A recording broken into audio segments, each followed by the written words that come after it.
Hi అండి, నమస్తే. Welcome back to Malleshwari kitchen. ఈరోజు వీడియోలో గోధుమ పిండితోటి అప్పాలు ఎలా చేయాలో చేసి చూపిస్తానండి. మనకి శ్రావణ మాసం వస్తుంది కదా, అమ్మవారికి ప్రసాదంగా ఈజీగా చేసుకోవచ్చు. అప్పటికప్పుడు టేస్ట్ కూడా చాలా బాగుంటాయి.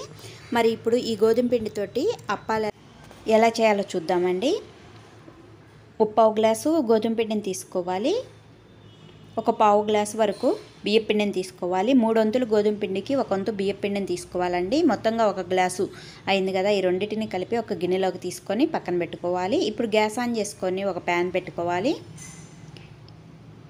ఇందులోకి మనం తీసుకున్న గ్లాసు పిండికి 1/4 గ్లాసు బెల్లం వేసుకోవాలి. అదే గ్లాస్ తోటి 1 అర గ్లాసు నీళ్ళని పోసుకొని జస్ట్ బెల్లం కరిగితే సరిపోద్దండి. దీనికి పాకం అంటే ఏం అవసరం లేదు. ఇలా బెల్లం కరుగుతున్నప్పుడు ఇందులోకి 2 యాలక్కాయలను కూడా కచ్చాపచ్చగా దంచేసుకొని వేసుకోవాలి. వేసుకొని ఈ బెల్లం కరిగేంత వరకు ఈ విధంగా కరిగించుకోవాలి. ఇలా కరిగినాక ఇందులోకి 2 టేబుల్ స్పూన్లు ఆయిల్ కానీ లేదంటే నెయ్యి కానీ వేసుకోవాలండి. ఇలా వేసుకొని ఒకసారి బాగా కలుపుకోవాలి. ఇప్పుడు ఫ్లేమ్ సిమ్లో పెట్టుకొని మనం కలిపి పెట్టిన గోధుమ పిండి బియ్యం పిండిని వేసుకోవాలి. వేసుకొని ఇలా ఉండలు అనేది లేకుండా బాగా కలుపుకోవాలి. ఫ్లేమ్ సిమ్లో ఉంచుకొని ఈ ప్రాసెస్ అంతా చేయాలండి. ఈ విధంగా బాగా కలుపుకోవాలి, ఉండలు అనేది లేకుండా.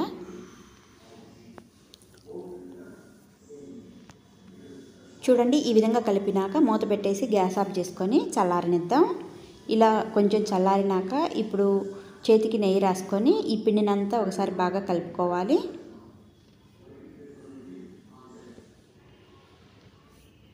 చూడండి, ఈ విధంగా కలుపుకున్నాక ఇప్పుడు గ్యాస్ ఆన్ చేసుకొని ఒక ప్యాన్లోకి ఆయిల్ పోసుకోవాలి. ఆయిల్ వేడయ్యేలోపు మనం అప్పాలు చేసుకుందాం. చేతికి నెయ్యి కానీ నూనె కానీ రాసుకొని కొద్ది కొద్దిగా పిండిని తీసుకుంటూ ఈ విధంగా అప్పాలు అనేది చేసుకోవాలండి. మరీ లావుగా కాకుండా మరీ పలుచగా కాకుండా ఈ విధంగా చేసుకొని ఓ ప్లేట్లో పెట్టుకోవాలి. పిండినంతా ఒకేసారి అప్పాలుగా ఒత్తుకోకూడదండి. ఫస్ట్ ఒక వాయి కోసం మాత్రమే ఒత్తుకోవాలి.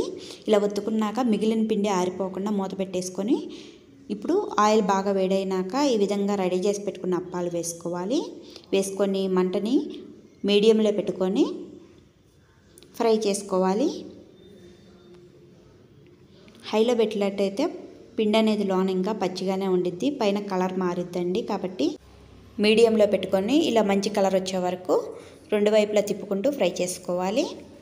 1/4 గ్లాసు గోధుమ పిండికి 1/4 గ్లాసు బియ్య పిండి అయితే సరిపోయిద్దండి. మరి బియ్య పిండి ఎక్కువ వేసుకున్నట్లయితే అప్పాలు అనేది గట్టిగా వస్తాయి. కాబట్టి 3 వంతులు గోధుమ పిండికి 1/4 వంతు బియ్య పిండిని తీసుకోండి, కరెక్ట్గా సరిపోయిద్ది. అప్పాలు అనేది బాగా వస్తాయి.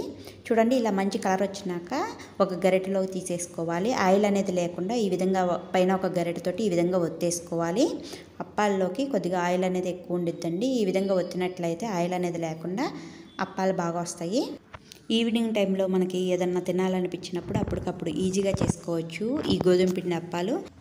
శ్రావణ మాసంలో అమ్మవారికి సింపుల్గా చేసుకునే ప్రసాదం రెసిపీ అండి. చాలా టేస్టీగా ఉండేది. మీరు కూడా తప్పకుండా ట్రై చేయండి.